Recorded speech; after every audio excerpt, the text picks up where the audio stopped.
संसद में केंद्र सरकार के खिलाफ अविश्वास प्रस्ताव पर बहस चल रही है।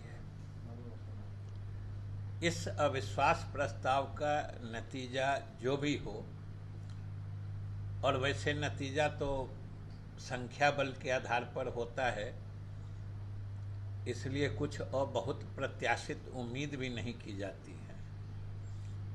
लेकिन मणिपुर के मामले में एक चीज़ तो बिल्कुल स्पष्ट है कि मणिपुर की घटनाओं के संबंध में वहाँ की राज्य सरकार और केंद्र सरकार दोनों विफल रही है, क्योंकि दोनों सबसे जो सोचने की बात है कि राज्य सरकार भी और केंद्र सरकार भी दोनों जगह भाजपा है और बराबर डबल इंजन के सरकार की बात होती है, और दोनों सरकारें मिलकर वहाँ की घटनाओं पर नियंत्रण पाने में ये विफल रहे हैं। और सबसे जो आश्चर्य की बात है कि देश के गृह मंत्री के 3 बार दौरे के बावजूद, और सिर्फ 3 बार दौरे ही नहीं, एक बार तो 3 दिनों तक लगातार वहाँ कैंप करने के बावजूद भी वहाँ शांति स्थापित अभी तक नहीं हो पाई है। ये पूरे देश के लिए चिंता की बात है। और जिस तरह से वहाँ की घटनाएं या वहाँ से जो तथ्य निकल कर आ रहे हैं कि इस हिंसा के दौर की शुरुआत में मणिपुर की भाजपा सरकार ने जिस तरीके से पक्षपाती रवैया अपनाया, उससे राज्य के नागरिकों के एक बड़े हिस्से में असंतोष की भावना और बढ़ी और हिंसात्मक घटनाएं और बढ़ गईं राज्य सरकार के एक तरफा रुख के कारण।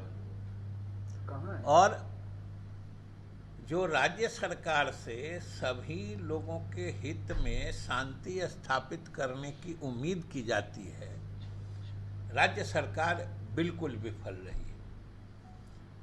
इससे तो कोई इनकार नहीं कर सकता है। संसद में अविश्वास प्रस्ताव चाहे पास हो जाए या गिर जाए, इस सच्चाई को कोई कैसे नकार सकता है कि वहाँ अभी भी घटनाएं रुकी नहीं है, अभी भी तनाव व्याप्त है। और इसी को अगर पूरे राष्ट्रीय परिप्रेक्ष्य में देखा जाए तो भले केंद्र सरकार एक भारत श्रेष्ठ भारत जैसे लोक लुभावन नारे गढ़ रहे हों, लेकिन देश के अलग अलग हिस्सों में जिस तरह की घटनाएं घट रही हैं वो चिंतनीय है। चिंता और चिंतन दोनों का विषय है, क्योंकि आप मणिपुर की हालत देख ही रहे हैं। कितने लंबे अरसे से वहाँ उपद्रव के बाद पिछली सरकारों के प्रयास से शांति स्थापित हुई थी, एक बार फिर मणिपुर जलने लगा है।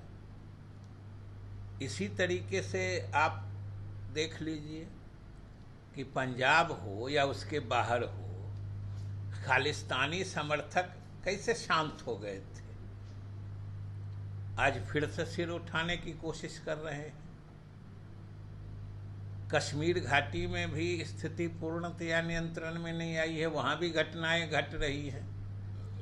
और ये गौर करके देखिए कि ये तीनों प्रदेश हमारे सीमावर्ती प्रदेश हैं, चाहे पंजाब हो, कश्मीर हो या मणिपुर हो। और इन तीनों जगह जो अशांति है या जिस तरह का माहौल होता है अगर कुछ उपद्रव का, तो इसका फ़ायदा उठाने के लिए हमारे दुश्मन भी सीमा पार से नज़र गड़ाए घात लगाए बैठे रहते हैं।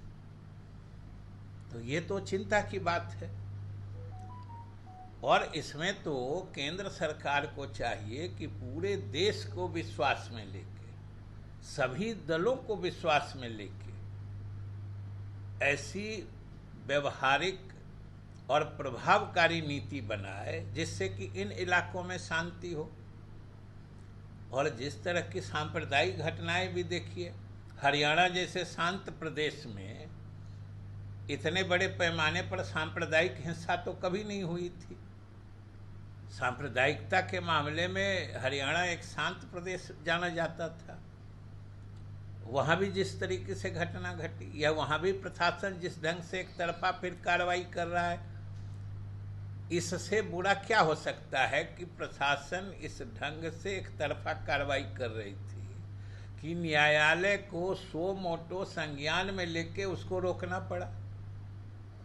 तो ये सब घटनाएं चिंता पैदा करती हैं। तो इसलिए हम लोग एक जिम्मेदार विपक्षी दल की हैसियत से राजनीतिक भावना या राजनीतिक पूर्वाग्रह से ऊपर उठते हुए केंद्र सरकार को कहना चाहते हैं कि भाई ये लोक लुभावन नारे गढ़ने के बजाय